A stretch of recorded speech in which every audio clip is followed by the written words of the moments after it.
You can hear all the moss on my courts.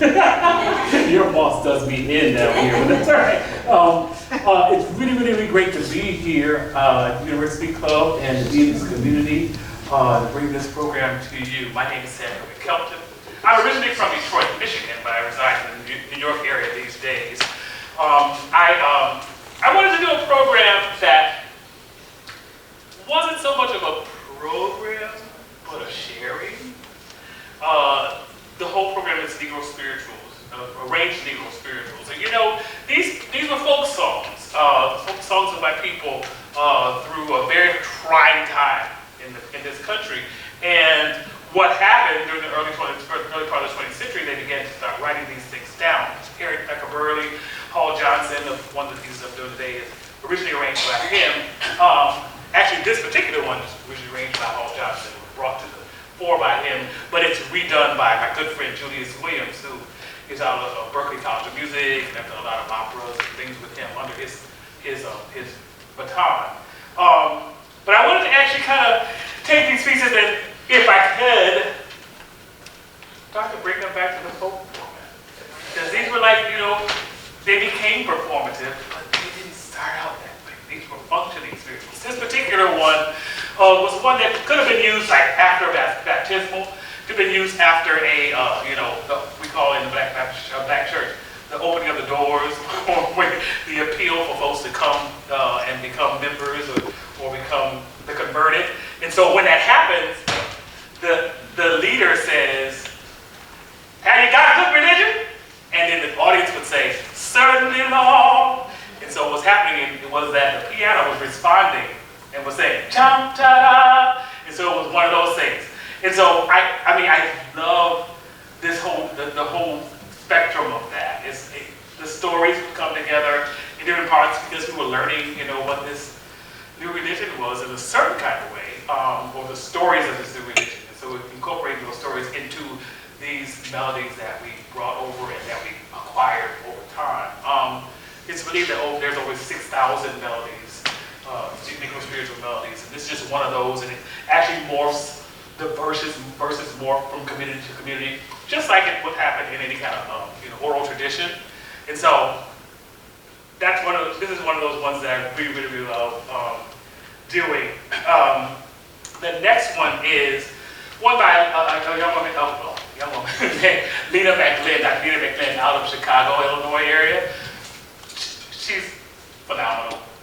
You'll probably come to know that most of the composers or arrangers on this program are the friends of mine, or I have some connection to them in some way, which is so cool. I didn't start out to do that, but as I was going along, I said, oh wow. So Lena McKelton is brilliant history. She's written for orchestra, solo voice, piano, chamber, chorus. She's directed choruses. She had opera company. She's still alive. She actually was Mark Rucker, who meant about an opera. He was one of her students. R. Kelly was a famous student of hers. And I premiered her piece, Going Around the Mountain, some years ago for the Negro Scholarship Foundation here, that was here in Florida, in the Orlando area. I think it was maybe the second or third of their Grady Ram Prize competitions, and I was a guest artist. And so I really love doing Lena.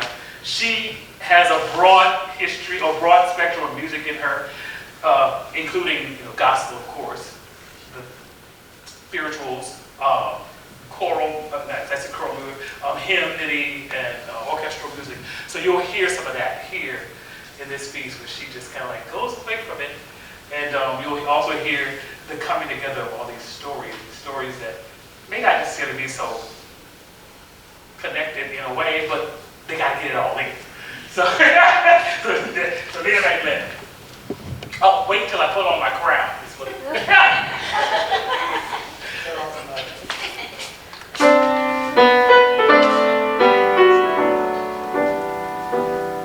I came this night for to see and pray. Oh yes, to drive old Satan far away. Oh yes, and behold his bright and fair. Oh yes, but very few can enter there. Oh yes, wait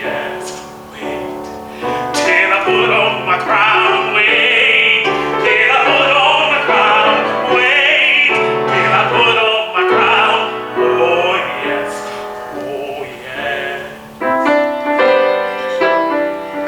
If you want to catch that heavy breeze, oh yes, go down in the valley on your knees. Oh yes, bow your knees upon the ground. Oh yes, ask your Lord to turn you around. Oh yes,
next one. That was won by Hilbert E. Stewart. There's not a whole lot of information out there about him. He was a violinist and a violist. He played in a lot of orchestras during the early days, the Paul Johnson, the early orchestras, the Eva Jesse.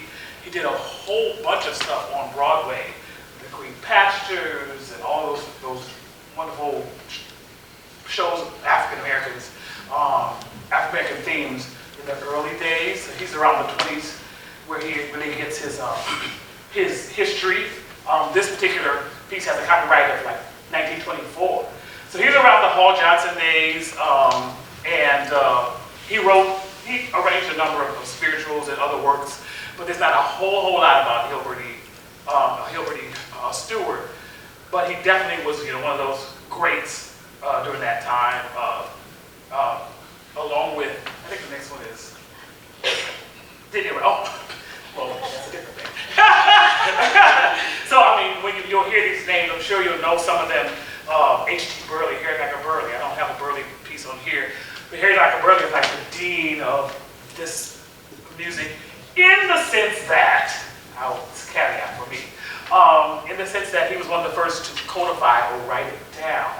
Dvorak came and founded this new school and thought that this music would be great foundation, is the great foundation for American music, because there had been no real American music. And so this music became the foundations for jazz, for blues, today's R&B, gospel.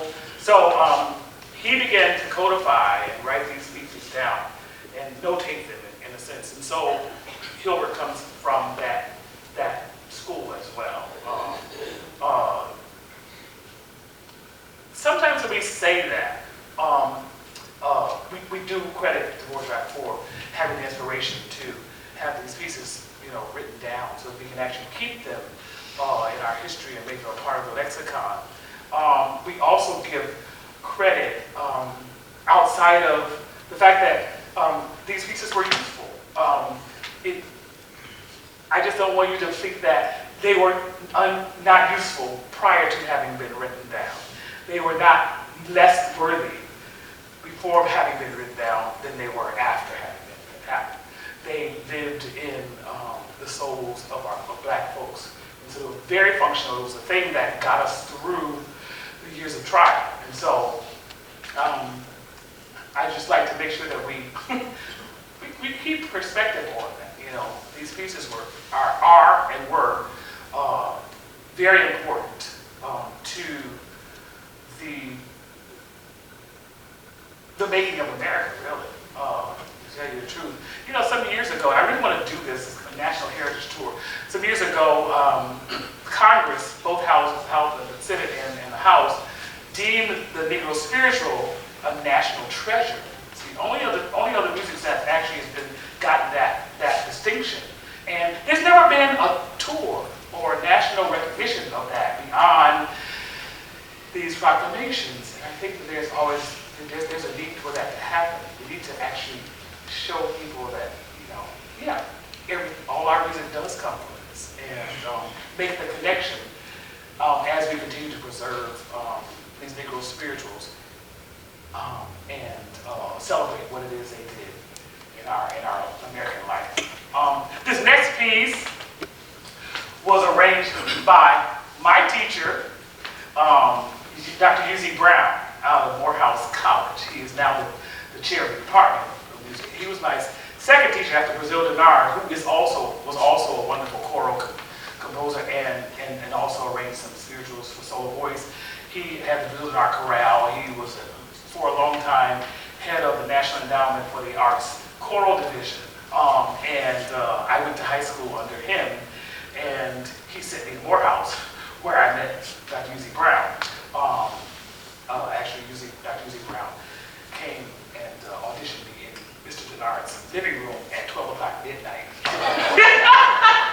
That's as soon as they could get to where we were. So he came, and then Dr. Wayman came with him. We'll talk about Dr. Wayman in a second. And so this particular piece was arranged for the Negro Spiritual Scholarship Foundation. I don't know exactly what year that was, but it was one of the pieces they used for competition. And it's a really great piece. It's called Didn't It Rain? And here again, those stories appropriating the story of Noah and the rains and the flood to be a cautionary tale for people to get on board. It's very lively in its delivery, and you will also hear in Dr. Brown's writing, you'll hear some early iterations of spirituals or church music, but you'll also hear this little figure in here. It's from the Kojic church. And so they would use that. Today, if you went to a Kojic or a Church of God in Christ, or they would have this running pattern where they would shout. It's a shouting music. So he has that written in here as well. You'll hear the figure in the piano. And it's just really cool. But didn't it rain?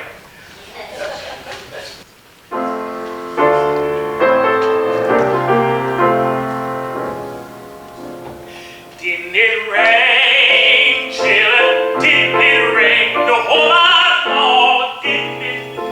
Didn't it? Didn't it? Oh, my Lord, didn't it rain? Didn't it rain, children? Didn't it rain? Oh, my Lord, didn't it? Didn't it? Didn't it? Oh, my Lord, didn't it rain? If you read in your Bible, you understand. Noah lived as a righteous man. The Lord called Noah, gave him a plan, said, build me an ark at my command.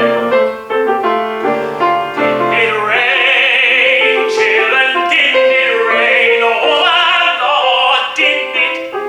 Didn't it?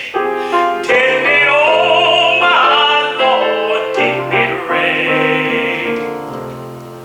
The Lord told Noah, take me to my tomb, the ox, the fox, and the kangaroo. The wicked man, if he don't repent, said, leave him, let him my judgment. Didn't it rain, children? Didn't it rain? Oh, my Lord, didn't it? Didn't it? Didn't it? Oh, my Lord, didn't it rain? There was some at the window, some at the door, cried out, Lord, won't you let in more? Noah said, you know my friend, God got the key, and you can't get in. Just listen, I was raining all day and all night. Shh, just listen.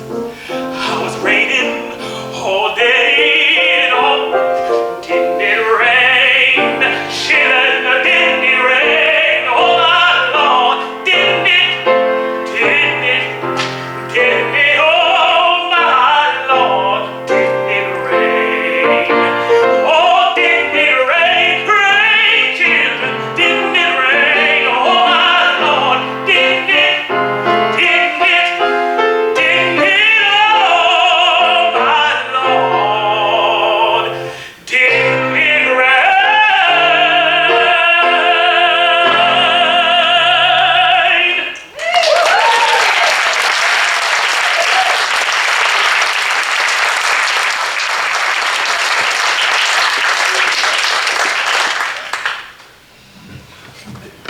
Quickly, this next selection is by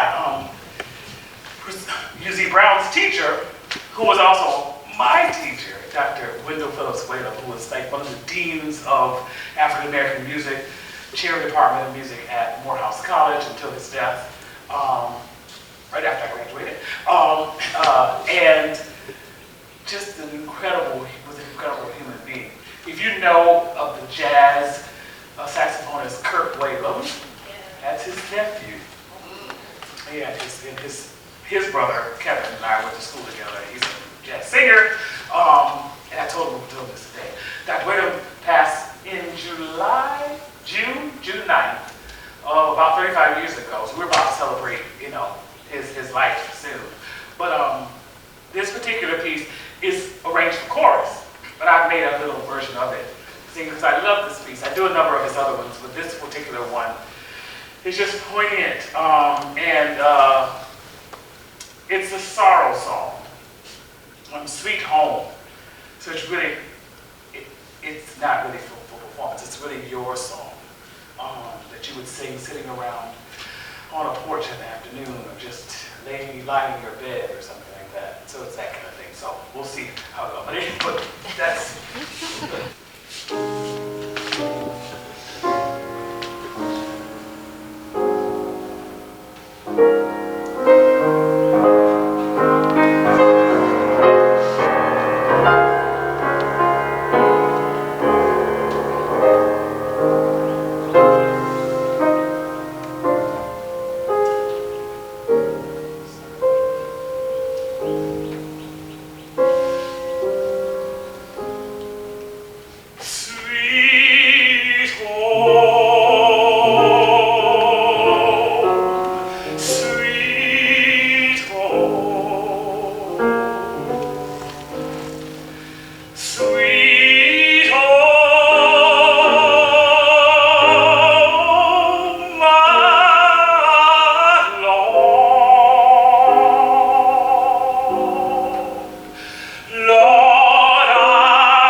setting of Stand the Storm. But it's written, it's arranged by a young gentleman named Timothy Omukule, who is pretty prolific as a writer and arranger. He's done cantatas, he's done, of course, arranged about spirituals, choral music, and things for instruments. He's like a young phenom. Excuse me, his history is broad in that he kind of does the music, but he also is like this brilliant NIH scientist, or he worked for several years at Johns Hopkins University, and traveled the world, tracking down endemics and pandemics and population, upsets. And it's amazing the work that he's done and developed these different programs and things. This is really a brilliant, brilliant person. He arranged this one also for the Negro Spirituals Scholarship Foundation. And it's written in 5/4 meter. I knew it was a 5. It's written in 5/4 meter, and which is in and of itself forward thinking, but at the same time it's not. It's very African-made.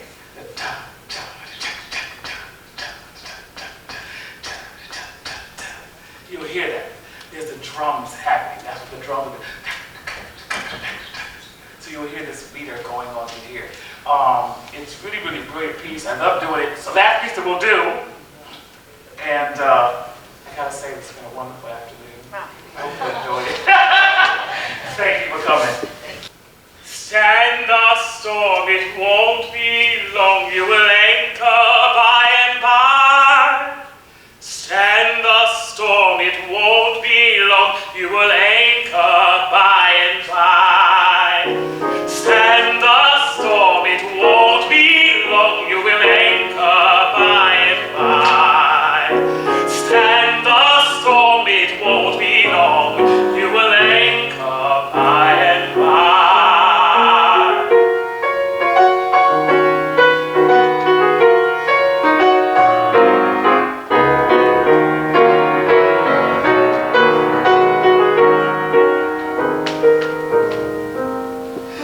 Your ship is on the ocean, you